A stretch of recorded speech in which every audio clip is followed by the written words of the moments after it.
Hello again, everybody. This is Ken Allison, and this is Mostly Sports Talk. And this is our second edition. We're really early this week on this one, our high school report with Lake Morris. And the reason for that, Lake, is I don't know if I'll be able to see you tomorrow or not. Maybe see you better across the desk here. I'm going to have a little. I'm hoping to I hope it's going to be successful cataract surgery. Anyway, this show is our high school report. Now, Cobb and I recorded earlier today a college show, and of course you would know that most of it, not all, but most of it had to do with the game that's going on up the street here on Saturday. I'm told it's going to be a kind of important ball game, and so anyway, welcome. And I guess one of the things we can do right now is get to work on what happened last week in local high school football. And, all right, somebody giving you a call there. As soon as I can get my phone to turn off. That's all right. We will letting your fans be serenaded by the sounds of Ella Fitzgerald from my ringtone. All right. Yeah, we can dive right into what happened this past Friday. It was another rain-soaked Friday again for me. Oh, yeah. Led to some pretty good running game performances by all around in the area. As anyone may know, I was in Greenville at Serene Stadium covering Hannah's game against the Red Raiders. That opened Region 1 4A play this week, and Hannah came out of there with a 56-28 win. One of the big things in that one was the opposing quarterback, Carson Spears, attempted 55 passes for a game. That was outrageous to me. I don't think I've seen many high schools throw that many times in one game. No, I haven't either. No. He did throw for 360 yards, but Alex Meredith, again, had a much more efficient outing, 22 of 24, I believe, for 330 yards and 4 touchdowns. You can't beat that, can you? Huh? That's ninth grader. I always say ninth grader. That's good for any class of quarterback, but that's especially good for a freshman. So a good win for Teal Hannah to start the region 1-0. I know it's been a while since they started a Region 1-0, so it's a good start for them. This week they have homecoming against Easley, so another very winnable game for them. Easley, they're improved this year, but they're still very much beatable for Hannah, especially if it turns into a shootout, which it looks like it may be because their defense still they got 3 interceptions against Greenville, but they still struggled at stopping them. When you throw it 55 times, you got to expect to have some interceptions, I hope. Yes. And the one thing Coach Allis told me before the game is he wanted to see his team improve on third down defense. They held Greenville to 6 of 15 on third down, which is not bad. No. Not great, but not bad considering where they were. What really hurt them was fourth down this week, last Friday, because Greenville went for it a lot on fourth down, and they got it most of the time. So with that, I think you kind of take that with a grain of salt because there aren't many teams that are going to go for it on fourth down as much as Greenville did. Well, let me interject a thought here, as I do sometimes. Berkeley High School, the guy down there named Cruz or something. Yes. The coach, you know the story down there. Yes, they don't punt. They don't punt, and the onside kick every thing. I think they're 3-2. And but anyway, so yeah, some people. I don't think that's a growing trend, but I just think it's interesting. It's certainly not a trend with Easley, I can assure you that. Yeah. It'll probably be another fast-paced game. Easley, like Greenville, runs that wide-open spread, so get your seatbelts on, Hannah fans, because it's going to be an up-and-down game probably. Okay. Probably high-scoring. Should be a fun game, especially for homecoming, so have fun with that one. I hope the weather cooperates a little bit. I hope so, because I'm getting tired of getting wet at games. I hate homecomings when the young ladies are all dressed up, and mom and dad have spent a ton of money getting them ready, and the guys out there, have on thing, and all of a sudden it's raining, and they can't have it, and it's terrible. So. Last thing on that game, it was also my first trip to Serene Stadium over in Greenville. Oh, it was? Very impressed with the facility. The stands were a little empty because of the weather, of course. But and it's too big for a high school. It is. It's big. It's a little big. But the press box I thought was probably one of the best I've been in so far. Oh this year. my! That I haven't seen that because all the years I went there, it was horrible. Back in those days, all of them were horrible. Yeah, it's 2 stories now. They have a section below just for the press, and then they have the upstairs for scoreboard operators, bookkeepers, jumbotron operators, and visiting at home radio. So, and coaches somewhere too. Coaches also are up there, so they've done a lot to improve their press box. That's great. Good entrance. It was a nice facility. I got a great parking spot. I was about 20 feet from the press box, fence up room, so I could not complain about that. You can't. It was a nice environment, and I hope to go back again. But we'll get off of that and head over to our other 4A school, Westside. As everyone knows, they remained undefeated on the year. They beat Woodmont 42-0. So that gave their defense the second shutout of the year for them. Already. And according to their stat people, they now have 14 interceptions on the season. I believe the school record is 21 or 27. I cannot remember off the top of my head. I apologize. I used to broadcast a lot of their games, but I can't remember. But yes, that was a good win for them. It was a win it was a game they should have won. They're better than Woodmont. It was a game that Woodmont somehow upset them in last year. That's right. I cannot figure that one out. Nobody can. So I think they definitely erased that this past week. Good win all around. Offense did well. Dre Gaines led the defense with 16 tackles from his linebacker position. So good week for them. But they get a huge step up in competition this week. Yeah, about as big as you can get when you go to Hillcrest. And we'll go ahead and say right now, we don't know the exact number, but Westside is going to be without either 4 or 5 of their players, and all of them, I don't know how many were starters, at least 2 were starters, I think. And they're going to be without them, and they all might have been starting. I don't know. Yeah, there's some players suspended.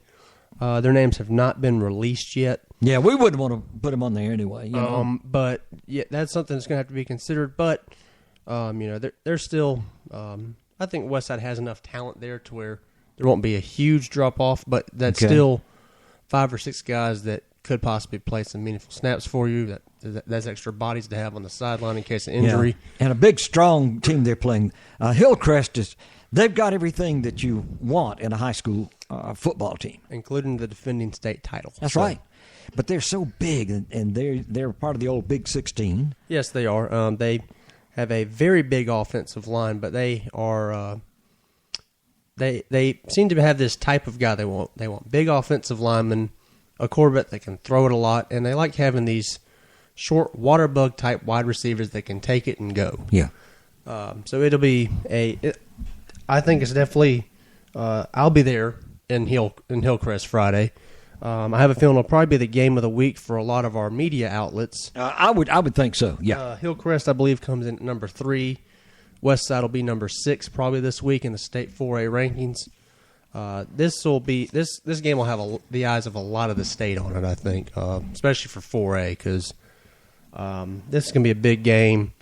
As everyone remembers, Westside upset Hillcrest last year. Sure did. Only lost a hat, I think. Yes, that was the only loss Hillcrest had last year on their trip to winning the state title. So there's that story onto this of Hillcrest getting some retribution for that loss. But for this season, this game carries a huge region title implication to it. Whoever wins this game will have a huge leg up and probably going to win the region. I would think so. Greenwood looks a little down this year. They're Lawrence still, Lawrence. They're a physical team, but they're not really going to contend to win it. They don't have the offense to win it. Now I spoke a little quickly. You probably in your mind didn't as quickly as you cannot dismiss Hannah now. I don't think so. Yeah, so I think one of the 3 of those would be the one because Hannah's the crosstown rivalry thing, and they've come back from from the abyss, and so I'm not conceding to either one of those teams right now. So I spoke a little hastily. Yeah, the only thing that may stop me from making Hannah a front runner for the region is just their defense. Right now, they haven't shown that they can consistently stop teams. Yeah. Westside has shown they can consistently stop teams. Now, there may be a question of the level of competition they have stopped. Lexington, again, is a good team. Mm-hmm. They're in the top 10. Top 10. Held them to 10 points. BHP, a top 10 team, granted in 3A, but still doesn't matter. But still one of the better 3A schools in the state. Held them to 10 points. Daniel, which seemingly has turned their season around Yeah, a they little have bit. a hope. Held them to 7 points. So this will be the first time that Westside has really faced a team that their bread and butter is passing the ball. Clover, BHP, Daniel, Woodmont, really more ground attack teams. Lexington's really the only team they face that has a viable passing game. Hillcrest is more than viable. It'll be the matchup I'm looking for heading into this one will be Westside's back seven against Hillcrest's offense. That seems to be the two strengths here because I think the Westside offense and Hillcrest defense are pretty evenly matched. So if Westside can get some turnovers and give their offense a short field, they will definitely have a shot to repeat as a win over Hillcrest this week. But it'll be I'm expecting a very high-scoring game, very physical game, and one that will definitely go all the way down to the fourth quarter, I hope. Okay. That's Westside at Hillcrest. And the rest of the region, we'll move on to 3A. BHP is coming off a blowout win over Walhalla 54-0. This marked the third straight game Walhalla has not scored. So they are in desperate need of finding the end zone. They've got to find one now. Juwan Abney, the running back from BHP, had probably he had more of an efficient night than Alex Meredith had, I think, on offense. Holy smoke. Abney carried the ball 5 times, 126 yards, 3 touchdowns. 5 carries. 5 carries. So 3 out of 5.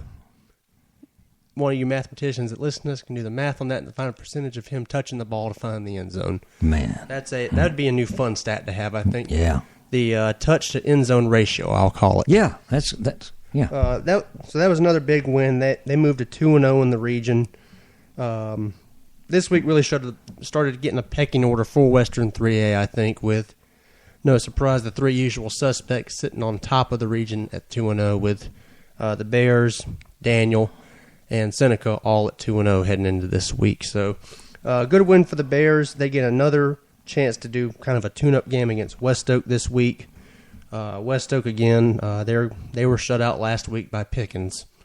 2 straight games they have not scored a touchdown. So if you're Josh Pierce and the West Oak Warriors, this is not the matchup you wanted to see, trying to get your offense restarted. No. For the Bears, you're just hoping to go out, play your game, get it over with, and leave it with minimal to no injuries. That's really all I can think, and maybe get everything. Get a chance to play some people. That as well, because the following week they have Daniel and Seneca back-to-back, so their schedule really ratchets up after this coming Friday. They need to rest up some people and make sure nobody gets hurt because there will be some rocking and socking in those 2 ball games. Yes. Staying in the region, speaking of Seneca, as I said, they moved to 2-0 in this past week with a 49-7 win over Wren. That kind of shocks me. Not that they won. It just shocked me that Wren didn't score 7 points, and they gave up that many points. I'm a little bit surprised. Yeah, I had thought Seneca was probably going to win that game just because this seems to be their year with the talent they have, and Wren's kind of in a little bit of rebuilding year on the offense. But I thought Wren would put up more points than that. Yeah, me too. Part of it was Braxton Gambrell for Seneca. Had another 300-yard game running the ball, multiple touchdowns, and he is the first area running back to surpass the 1,000-yard mark this year. So congratulations to him on doing that. Absolutely, yeah. And to his offensive line. Yes, 5 games in, he's averaging 208 yards a game rushing. So is he a senior, junior? He is a senior and does not have a single scholarship offer. I think that'll be changing pretty soon. Does he have grade problems? Maybe I don't believe he has grade problems. I think it's just he has gone under the radar. How little is he? How big is he? He's about 5'8", so that may also be. Yeah. But you would think people, especially at this point, the PCs and Newberries and people like that would be looking at this young man, North Greenville, and they will. Yeah, I think so, and I have a feeling he'll be a candidate for the Shrine Bowl, and he may get seen there. Good. Maybe the North-South game, he may get seen at that. So I think he will definitely find a scholarship offer somewhere along the line because when you have that type of productivity, you're going to get at least a shot of talking to some college recruiters, I think. Yeah. As for Wren, their running back, Nathaniel Eckware,